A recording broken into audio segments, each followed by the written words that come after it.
Hello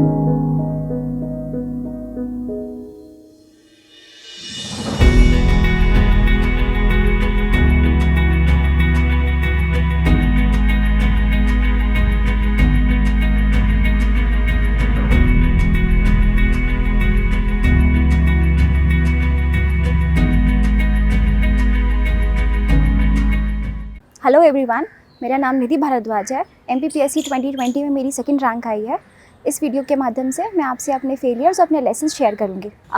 मैंने 2016 में electrical engineering किया है। 2018 तक मैंने जॉब किया। उसके बाद मैं दिल्ली आ गई थी और यहाँ पर मैंने GS का क्लासरूम कोर्स लगा लिया था। MPPSC 2020 मेरा सेकंड अटैम्प्ट है। फर्स्ट अटैम्प्ट 2019 था, जिसमें मेरा प्रीलिम्स ही क्लियर नहीं हुआ था। सेकंड अटैम्प्ट में फिर मेरा अंतिम चयन हुआ। MPPSC एग्ज़ाम 3 स्टेजेस में होता है, प्रीलिम्स, मेंस और इंटरव्यू। और मैंने पहले इसमें मेंस की तैयारी किया, उसके बाद प्रीलिम्स के लिए मैं आगे बढ़ी। तो ये सीक्वेंस मैंने इसलिए फॉलो किया क्योंकि 2019 में जब मेरा प्रीलिम्स क्लियर नहीं हुआ था, तब ये समझ में आया कि मैं फैक्ट्स को याद ही नहीं कर पा रही हूँ। तो मेंस की तैयारी पहले करने से मुझे उन फैक्ट्स को याद रखने के लिए एक बैकग्राउंड सेट हो गया था। अभी जो बुक्स मैं आपको बता रही हूँ, ये मैंने सिर्फ रेफरेंस के लिए यूज़ किया है। आपको ठीक लगे तो आप इनको फॉलो कर सकते हैं।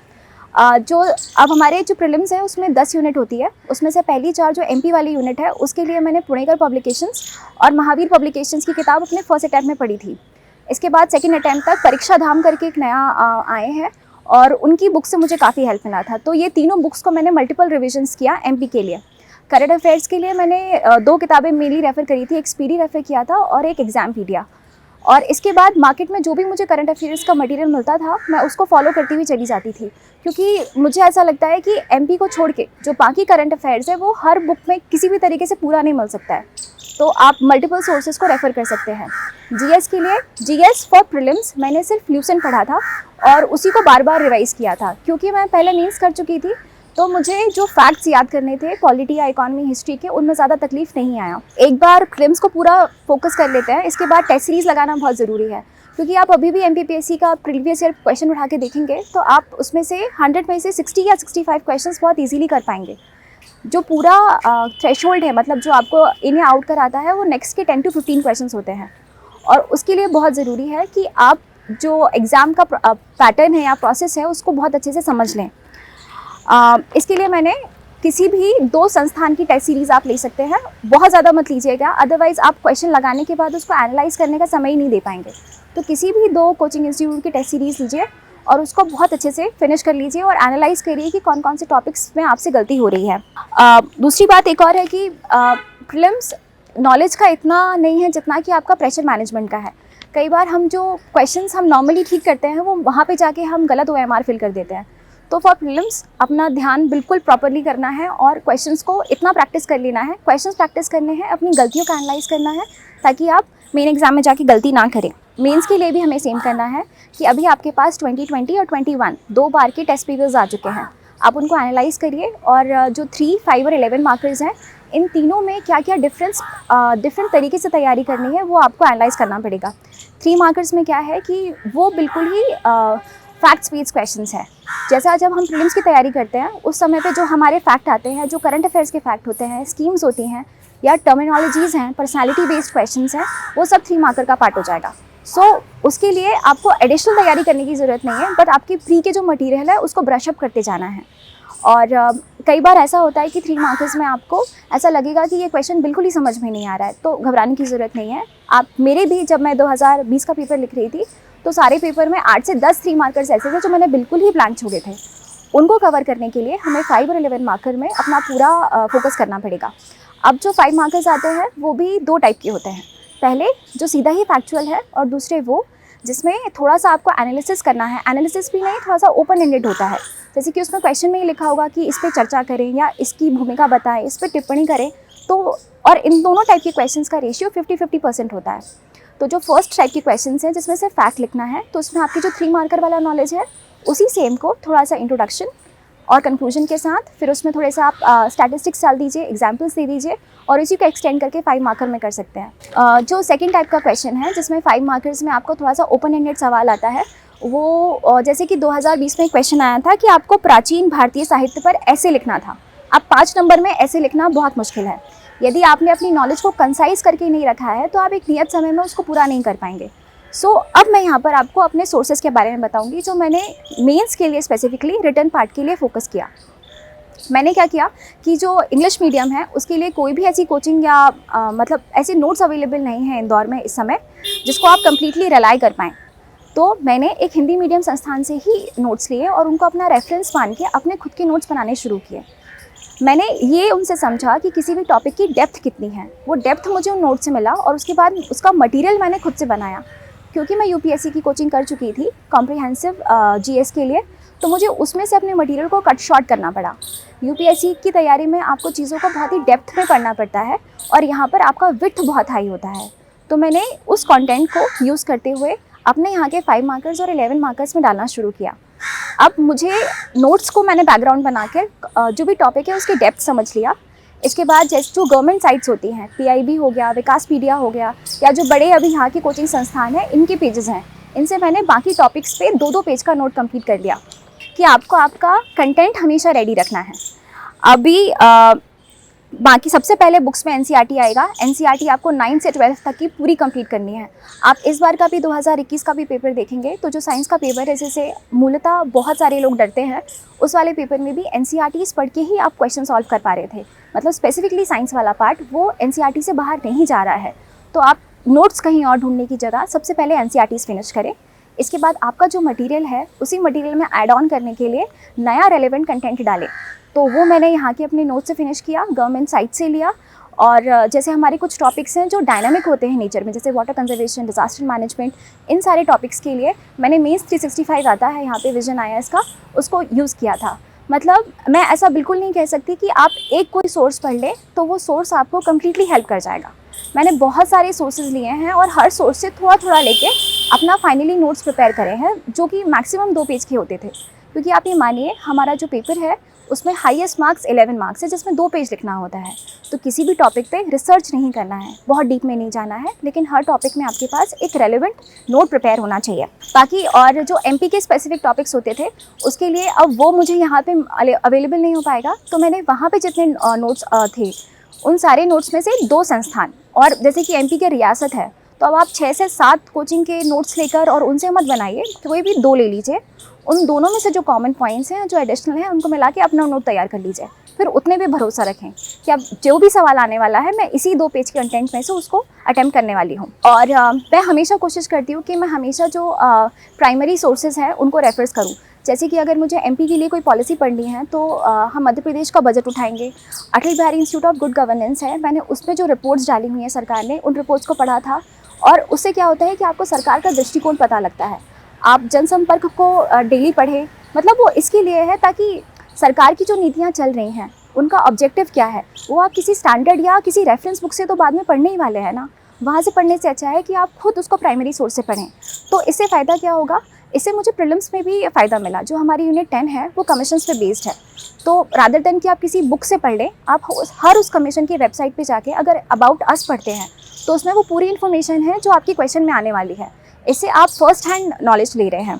इसके बाद लास्ट होता है 11 मार्कर्स। तो 11 मार्कर्स मेरे लिए सबसे ईजी थे क्योंकि कंटेंट की कमी नहीं होने की वजह से मुझे वो स्कोप ही नहीं मिल रहा था कि मैं उसको कहाँ लिख पाऊँ।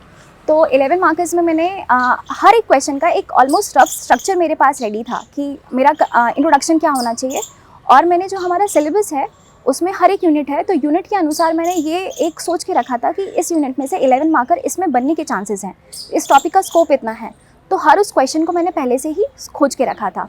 अब और एक और चीज़ है कि पेपर 3 छोड़ के बाकी सारे पेपर में आपको 11 मार्कर्स पे ऑप्शन मिलता है। तो मैं उस पार्ट को अटैम्प्ट करती थी जिसमें ओपन एंडेड सवाल होता था, जैसे चर्चा करे वाला सवाल है, तो मैं उसको अटैम्प्ट करूँगी क्योंकि उसमें मेरे पास डायमेंशंस और एग्जाम्पल्स देते हुए अपनी बात को बेहतर रखने का ज़्यादा स्कोप होता है। तो इस प्रकार से मैंने मेंस की तैयारी किया, जिसमें मैंने ज़्यादा फोकस अपने लिखने की स्पीड पर, अपने कंटेंट पर, एग्जाम्पल्स पर और पेपर फिनिश करना। और लास्ट में आते आते मैंने प्रेजेंटेशन पे भी बहुत ध्यान दिया था। तो क्योंकि 1400 नंबर का मेंस है और आपको लिस्ट में आने में मेंस की सबसे अहम भूमिका है। अगर आपका मेंस बहुत अच्छा हुआ है, आप सारे पेपर फिनिश करके आए हैं, आपने डिमांड को जस्टिफाई किया है, तो आप मान के चलिए कि आप मेन लिस्ट में तो पक्का आ रहे हैं। लास्ट स्टेज आता है इंटरव्यू, और अगर मेंस आपको लिस्ट में लेकर आएगा तो जो आपकी रैंक डिसाइड करेगा वो इंटरव्यू होता है। इंटरव्यू 175 नंबर का है, जिसमें जो इस बार मैंने वेरिएशन देखा कि 80 से लेकर 165 तक नंबर में वेरिएशन आया है। और जो इतना बड़ा नंबर है, इसी में आपकी रैंक डिसाइड होगी। 5-5 नंबर पे आपकी जो प्रेसिडेंस ऑर्डर है वो चेंज हो जाता है। तो इंटरव्यू की प्रिपरेशन के लिए आप, ऐसा नहीं है कि मेंस का रिजल्ट आएगा उस दिन के बाद से शुरू करेंगे। इंटरव्यू आपका डे 1 से चालू हो जाना चाहिए। न्यूज़पेपर पढ़ते रहें, न्यूज़पेपर में जो सरकार के निर्णय आ रहे हैं उन पर ध्यान दें। जो भी इंटरनेशनल या नेशनल लेवल पे घटनाक्रम चल रहा है वो आपको पता होना चाहिए। इसी के साथ आपकी जो हॉबीज़ है, आपकी हॉबी ऐसी ना हो कि आप उसको मेंस के बाद फैब्रिकेट कर रहे हैं। अपने हॉबी पे काम पहले से चालू करें, और अगर कोई नई भी है तो हॉबी बनाएं, ऐसी हॉबी जो आपको ये जो तैयारी है इसमें हेल्प भी करे और बाद में भी आप उसको एक सस्टेनेबल तरीके से चला सकते हैं। ये एक पर्सनालिटी टेस्ट है और इसमें ये चेक हो रहा है कि आप अधिकारी बनने लायक हैं या नहीं। और वो जो क्वालिटीज़ आप एथिक्स में पढ़ते हैं कि ऑनेस्टी होनी चाहिए, ऑब्जेक्टिविटी होनी चाहिए, उससे ज़्यादा ज़रूरी है कि आप में हम्बलनेस होना चाहिए। जो व्यक्ति आपको इंटरव्यू रूम तक लेके जा रहा है उसके प्रति भी आपके मन में ग्रैटिट्यूड का भाव हो, तो आपकी जो प्रेजेंस है वो वहाँ पे ज़्यादा अच्छी हो पाएगी। इसी के साथ मैंने ये और महसूस किया वहाँ जाने के बाद कि आपकी जो शब्दावली है, आप जो भी भाषा प्रयोग कर रहे हैं, इसका भी बहुत इम्पैक्ट पड़ता है। तो यदि आपको लग रहा है कि आप में कुछ, आपकी प्रोनाउंसिएशन में प्रॉब्लम है या आपकी भाषा ठीक नहीं है, तो उसको पहले दिन से सुधारने का प्रयास करें। एक और चीज़, जो इंटरव्यू है इसमें आपका तनाव प्रबंधन का भी टेस्ट होता है। यदि वो आपको कोई डिफ़िकल्ट सवाल पूछ भी रहे हैं तो आप उसको कैसे मना कर रहे हैं, वो डिसाइड करेगा कि आप प्रेशर में कैसे बिहेव कर पा रहे हैं। सो इस चीज़ पर आप फोकस करें। अभी मैं पेपर के अतिरिक्त उन पॉइंट से बात करना चाहूँगी जो क्वेश्चंस मेरे पास काफ़ी आए हैं इतने दिनों में, और ये इम्पॉर्टेंट है कि हम इन पे भी फोकस करें, क्योंकि एग्ज़ाम और उसका पैटर्न और उसके सोर्सेज तो आपको हर जगह से मिल जाएंगे। मैं दूसरी चीज़ों पर आपसे बात करना चाहती हूँ, जैसे कि पहला, कि हम अपना मोटिवेशन कैसे बनाए रखें। बहुत सारे स्टूडेंट्स ऐसा बोलते हैं कि हम 1-2 दिन तो कंटिन्यूसली पढ़ लेते हैं, लेकिन पूरे समय पढ़ना हमारे लिए पॉसिबल नहीं हो पाता है। पिछले 5 साल में मुझे भी कम से कम 100 से 200 बार तो ये ज़रूर लगा था कि मैं ये क्यों कर रही हूँ। इससे बेहतर मैं अपनी जॉब कर रही होती, मैं शायद बेहतर अर्न भी कर रही होती, ये मुझे करना ही क्यों है। तो जब तक आपको इस क्यों का जवाब नहीं मिलेगा ना, तब तक आपको ये पूरी जर्नी बर्डन लगेगी। मेरे लिए इसका फोकस ये था कि हम सबके कुछ कॉन्स्टिट्यूशनल राइट्स हैं, उन राइट्स को फुलफ़िल करने के लिए एक पूरी मशीनरी काम कर रही है। मुझे उस मशीनरी का हिस्सा बनना था। मतलब यदि किसी तक एसेंशियल सर्विसेज पहुंचानी है या उसका जो राइट है वो पूरा करना मेरी ड्यूटी हो, मेरी रिस्पॉन्सिबिलिटी हो। और फिर मुझे लगता था कि यार कितना सिंपल एग्ज़ाम है, मुझे सिर्फ 6 पेपर लिखने हैं, एक इंटरव्यू टेस्ट देना है और उसके बाद मुझे एक बहुत ज़्यादा बड़ी डिसीजन मेकिंग पावर मिलने वाली है। तो वो मेरे लिए एक इंटरनल मोटिवेशन का काम करता था। इसी के साथ एक एक्सटर्नल मोटिवेशन में ये ज़रूर था कि मेरी फैमिली हमेशा मेरे साथ रही। मेरी फैमिली और मेरे क्लोज़ फ्रेंड्स से मैं कभी भी आइसोलेट नहीं हुई। जिस भी वक्त मुझे ऐसा लगा कि अब डाउनफॉल आने वाला है मेरा, तो मैंने हमेशा अपने घर वालों से बात किया। पहले 2 मिनट डांटेंगे, ठीक है, लेकिन उसके बाद 10 मिनट समझाएंगे भी। तो इससे क्या हुआ कि मेरे अंदर कभी भी कुंठा का भाव नहीं आया, और जब वो भाव नहीं आया ना, तो मैंने कभी भी अपने आप को हारा हुआ महसूस नहीं करा। मैं जब जॉब छोड़कर आई थी तब मेरा ये फोकस था कि मैं मैक्सिमम 2 अटैम्प्ट दूँगी, 2 साल लगाऊंगी और उसके बाद मैं वापस चली जाऊंगी। लेकिन वो जो 2 साल से 5 साल को एक्सटेंड कर रहा और मुझे आज ये जो उसका फल मिला है, इसमें बहुत सारा कंट्रीब्यूशन फैमिली का है। नहीं तो मैं इस पूरे प्रोसेस को सर्वाइव ही नहीं कर पाती। और मोटिवेशन के लिए मैं एक और चीज़ बोलना चाहूँगी कि मैं पहले से थोड़ी सी ज़्यादा रिलीजियस और स्पिरिचुअल रही हूँ। मैं सबको एक सजेशन देना चाहूँगी कि यदि आपको लगता है कि आपका मोटिवेशन डाउन हो रहा है, आप नहीं पढ़ पा रहे हैं, तो किसी भी शांत जगह जाकर, चाहे वो मंदिर हो, चाहे आपका कोई भी धर्मस्थल हो, वहाँ जाके बैठें। अपना एक रूटीन बनाएं कि आपको वहाँ जाके 5 से 10 मिनट बैठना ही है। कुछ पाठ करने की ज़रूरत नहीं है, कुछ ऐसे धर्म के जो भी आपके प्रकांड होते हैं वो करने की आवश्यकता नहीं है। बस बैठें आप वहाँ पर, थोड़ा आत्मावलोकन करें, क्योंकि हमको जो इस प्रोसेस में लगे रहने के लिए एक संबल चाहिए होता है, वो आपको खुद से लेना पड़ेगा, आपको बाहर से नहीं मिलेगा। तो ऐसा कुछ अपने रूटीन में लेकर आएँ। आपके मन में हमेशा ग्रैटिट्यूड की भावना रहनी चाहिए और वो मोटिवेशन अपने आप आ जाएगा। एक और दूसरा बहुत बड़ा सवाल आया है कि जहाँ सबने पूछा है कि उनको याद नहीं होता है या उनसे आंसर राइटिंग नहीं हो रही है, उनके आंसर्स अच्छे नहीं लिखे आ रहे हैं। तो ये प्रॉब्लम मेरे साथ भी पहले आती थी कि मुझे चीज़ें याद नहीं होती थी। आपको अपना बचपन कभी नहीं भूलना है। जब हमको पहले नहीं याद आता था तो हम बोल बोल के पढ़ते थे। तो हर वो टेक्निक जो आपको बचपन से जो हेल्प करती हुई आ रही थी, उस टेक्निक को फॉलो करें और बार बार प्रैक्टिस करें। एमपी नहीं याद हो रहा है, 4 बार रिवाइज़ करना है। और आंसर राइटिंग अगर आपसे नहीं करते बन रही है तो मॉडल आंसर उठाइए, मॉडल आंसर छाप दीजिए। मतलब आपके दिन में लाइब्रेरी जाने से पहले आपका ये डिसीजन होना चाहिए कि आज मैं आने से पहले कितना फिनिश करके आने वाली हूँ।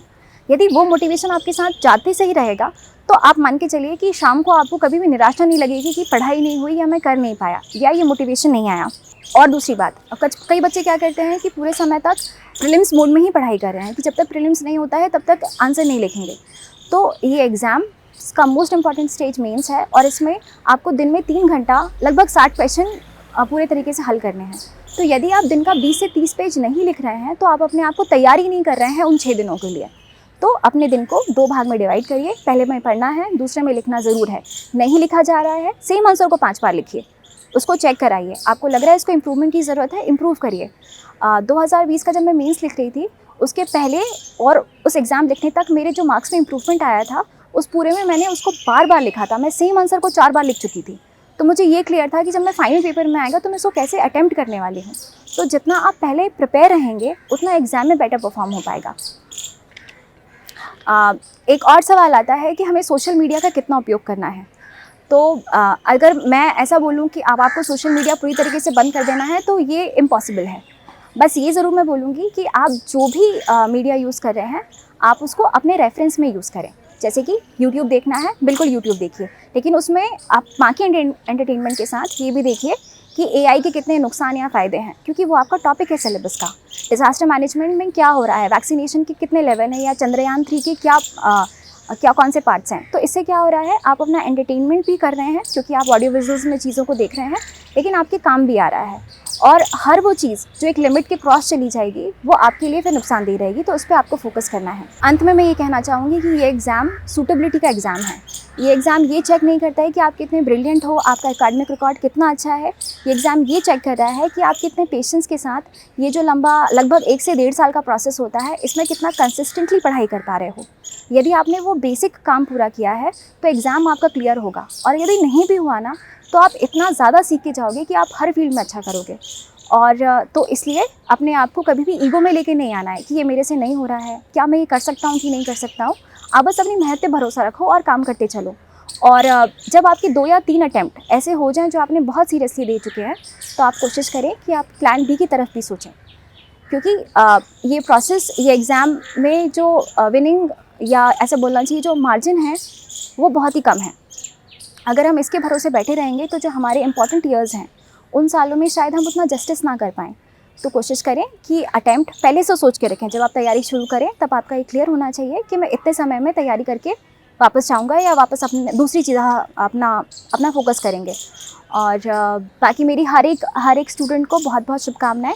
मैं डीकेटी की टीम को भी धन्यवाद देना चाहूँगी कि उन्होंने मुझे प्लेटफॉर्म दिया। All the very best.